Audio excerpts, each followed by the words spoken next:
Hello friends, welcome to மக்கள் சேவை channel. இன்றைக்கி நம்ம ஒரு சூப்பரான இன்ஃபர்மேஷன் பற்றி தான் பார்க்க போகிறோம். அதாவது டிஎன்பிஎஸ்சி மூலமாக மாவட்ட வாரியாக நூலகருக்கான ஒரு பதவியை பார்த்தா நிரப்ப போகிறாங்க.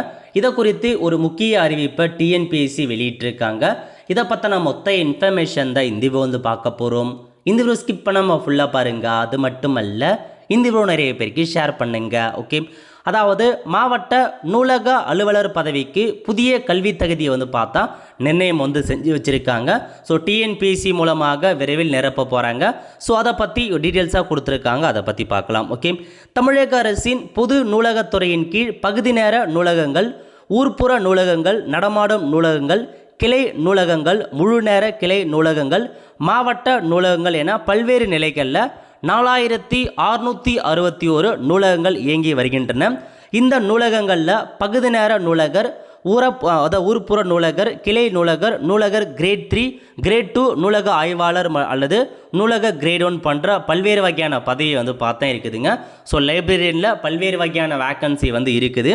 மாவட்ட நூலக அலுவலர் பதவியானது 75% பதவி உயர்வு மூலமாகவும் 25% பார்த்தா நேரடி நியமன முறை மூலமாக நிரப்பப்படுகிறது.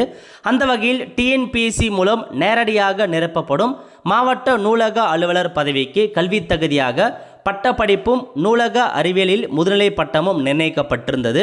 இந்நிலையில் நேரடி மாவட்ட நூலக அலுவலர் பதவிக்கு புதிய கல்வி தகுதியை நிர்ணயிச்சிருக்கோம் அப்படின்றத சொல்லியிருக்காங்க. இது தொடர்பாக பள்ளி கல்வித்துறை செயலர் பி சந்திரமோகன் வெளியிட்டுள்ள அரசாணையில் கூறியிருப்பதாவது, தமிழ்நாடு கல்வி பணியின் கீழ் வரும் மாவட்ட நூலக அலுவலர் பதவிக்கு நூலக அறிவியல் அல்லது நூலகம் மற்றும் தகவலியல் பாடத்தில் முதுகலை பட்டமும் அதோடு கூடுதலாக ஏதேனும் ஒரு முதுகலை பட்டமும் பெற்றிருக்க வேண்டும் அப்படின்றத சொல்லியிருக்காங்க. ஸோ இதுக்கு முன்னாடி டிகிரி மட்டும் நிர்ணயம் செஞ்சுட்டாங்க. பட் இப்போ அப்படி கிடையாதுங்க.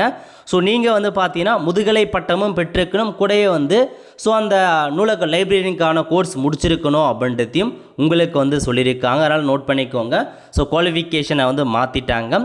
நூலக அறிவியல் அல்லது நூலகம் மற்றும் தகவலியல் பாடத்தில் முதுகலை பட்டம் பெற்றிருக்கணும், கூடவே பிஜி டிகிரி முடிச்சிருக்கணும் அப்படின்றதையும் உங்களுக்கு சொல்லியிருக்காங்க. விரைவில் நேரடி நியமனம் மாவட்ட நூலக அலுவலர் பதவிக்கு நியமனம் பண்ண போகிறோம். அதுக்கான அரசாணையை கொடுத்துருக்கோம். ஸோ டிஎன்பிஎஸ்சி மூலமாக தான் நாங்கள் எடுக்க போகிறோம் அப்படின்னு சொல்லிட்டாங்க. ஸோ 2026க்கு ஆனோர் பண்ண ரிலீஸ் பண்ணிட்டாங்க. அந்த வகையில் ஸோ லைப்ரரியை பொறுத்த வரைக்கும் குரூப் 2 மூலமாகவோ குரூப் 1 மூலமாகவோ நிரப்புவதற்கான வாய்ப்புகள் இருக்குங்க. ஸோ வெயிட் பண்ணி தான் பார்க்கணும். அல்லது உங்களுக்கு ஸோ அந்த டெக்னிக்கல் இதுக்கு பாருங்கள், கம்பைனர் டெக்னிக்கல் சர்வீஸ் எக்ஸாமினேஷன் அதுலேயும் வருவதற்கான வாய்ப்பு இருக்குது அப்படின்றத உங்களுக்கு சொல்லியிருக்காங்க. ஸோ மேபி உங்களுக்கு ஆகஸ்ட் மாதம் ரிலீஸ் ஆகும் அப்படின்ற மாரி கொடுத்துருக்காங்க. அதாவது combiner technical service examination interview post இருக்குது பாருங்கள், அதில் தான் இந்த லைப்ரரிக்கான பதவி வரப்போகுது.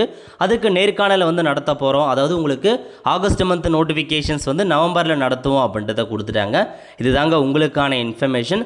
தமிழகத்தில் 15க்கு மேற்பட்ட மாவட்டங்களில் மாவட்ட நூலகர் பதவி நீண்ட காலமாக காலியாக இருந்து வருகிறது அப்படின்றதையும் சொல்லியிருக்காங்க. ஸோ விரைவில் நிரப்ப போகிறோம் அப்படின்றத டிஎன்பிஎஸ்சி ஒரு அப்டேட்டாக கொடுத்துருக்காங்க. கல்வி தகுதியில் மாற்றத்தை பண்ணியிருக்காங்க.